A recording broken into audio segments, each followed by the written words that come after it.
Welcome to highway exam. I hope आप सब अच्छे होंगे। इस अधिनियम में हम देखेंगे 1909 के माल्यमेंटो सुधार अधिनियम को। लेकिन 1909 के माल्यमेंटो सुधार अधिनियम को जानने के लिए, समझने के लिए हमें थोड़ा सा बैकग्राउंड में जाना पड़ेगा। तो चलिए हम थोड़े बैकग्राउंड में चलते हैं। हम बात करते हैं 1909 के माल्यमेंटो सुधार अधिनियम में सूरत अधिवेशन की और गरम दल और नरम दल की। चलिए, आपको दो पिक्चर दिखाई दे रही होंगी। ये एक पिक्चर है बाल गंगाधर तिलक की और दूसरी है गोपाल कृष्ण गोखले की। एक्चुअल में ये गरम दल और नरम दल के दो नेता, बड़े नेता थे। ठीक है, गरम दल जिनकी विचारधारा ये थी कि अगर आपको अंग्रेजों से कुछ चाहिए तो उसके लिए आपको आंदोलन करना पड़ेगा, उसके लिए आपको अंग्रेजों के खिलाफ बोलना पड़ेगा। ठीक है, वहीं नरम दल के लोगों का मानना ये था कि अंग्रेज विनम्र व्यक्ति हैं, अंग्रेज सभ्य हैं और उन्हें भारतीयों की समस्याओं के बारे में पता नहीं है। अगर हम उन्हें भारतीयों की समस्याओं के बारे में अवगत कराएं, भारतीयों की समस्याओं के बारे में बताएं, तो वो जरूर हमारी हेल्प करेंगे। ये नरम दल के लोगों की विचारधारा थी। ठीक है, और दोनों की ही विचारधारा एक दूसरे से मैच नहीं करती थी। इसके कारण से गरम दल और नरम दल के बीच में जो है वो दरारें बढ़ती गई और इन्हीं दरारों को अंग्रेजों ने और ज्यादा बढ़ावा दिया।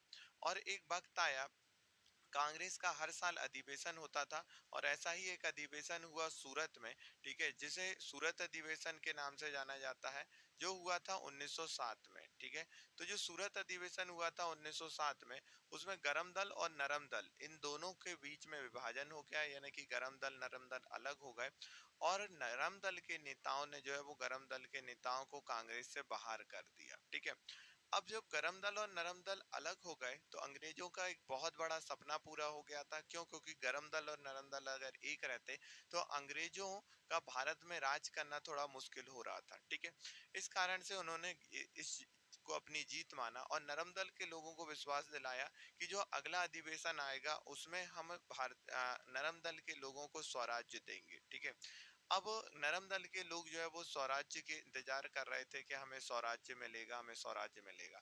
फिर 1909 का माल्य मिंटो सुधार अधिनियम आया।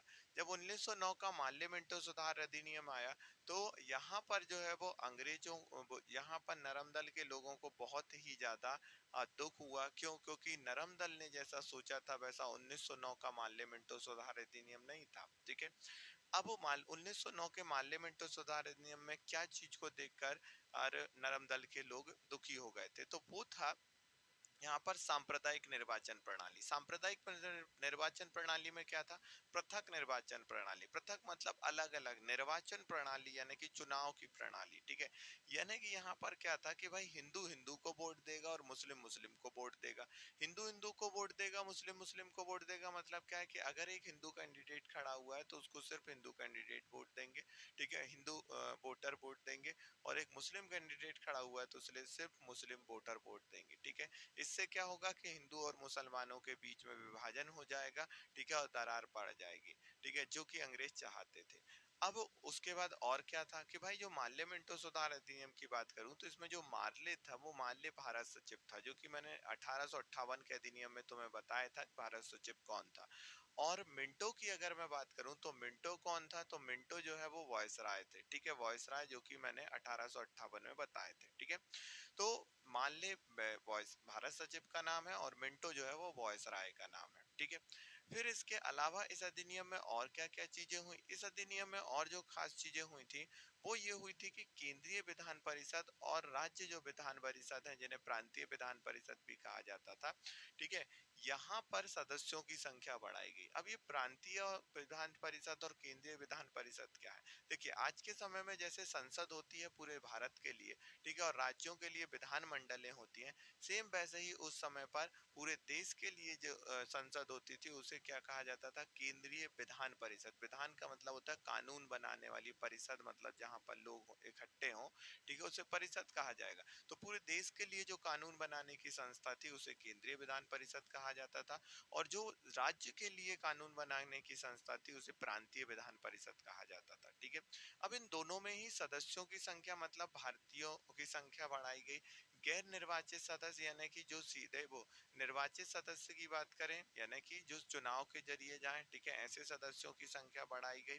ठीक है, ऐसे सदस्यों की संख्या कम की गई जो कि सीधे अपॉइंट हों। ठीक है, तो लेकिन फिर भी केंद्रीय विधान परिषदों में तो ऐसे सदस्यों की संख्या ज्यादा थी जिन्हें सरकार ने मनोनीत किया हो। ठीक है, लेकिन हाँ, प्रांतीय विधान परिषदों में जो है ऐसे सदस्यों का बहुमत बढ़ गया था, ऐसे सदस्य मेजोरिटी में आ चुके थे जो कि चुनाव के जरिए जा रहे थे। ठीक है, तो ये एक अच्छी पहल यहाँ पर हुई थी। फिर उसके बाद में और इसमें क्या था, तो चलिए हम देखते हैं।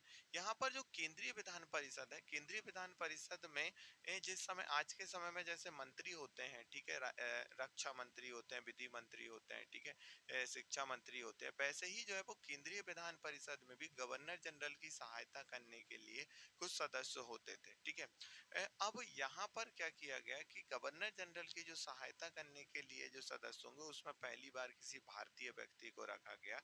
ठीक है, और वो भारतीय व्यक्ति थे सत्येंद्र नाथ सिन्हा। सत्येंद्र नाथ सिन्हा को विधि मंत्री बनाया गया, कानून मंत्री यहाँ पर बनाया गया। ठीक है, तो ये चीजें हैं। अब यहाँ पर थोड़ा सा जो है वो पॉलिटिकल लैंग्वेज में लिखा हुआ है। ठीक है, वायसराय की कार्य परिषद में एसोसिएशन बनाने का प्रावधान किया गया, यानी सिंपल सी भाषा में यही है कि भाई जो विधान परिषद है उसमें एक मंत्री, भारतीय मंत्री को रखा गया था। ठीक है, तो ये जो है वो आपके विधान पर। और हाँ, एक चीज और कि यहाँ पर जो है वो आपके बातचीत करने के दायरे को बढ़ाया गया। अब जो है वो सदस्य बातचीत ज्यादा कर सकते थे, सवाल पूछ सकते थे, बजट पर सवाल पूछ सकते थे।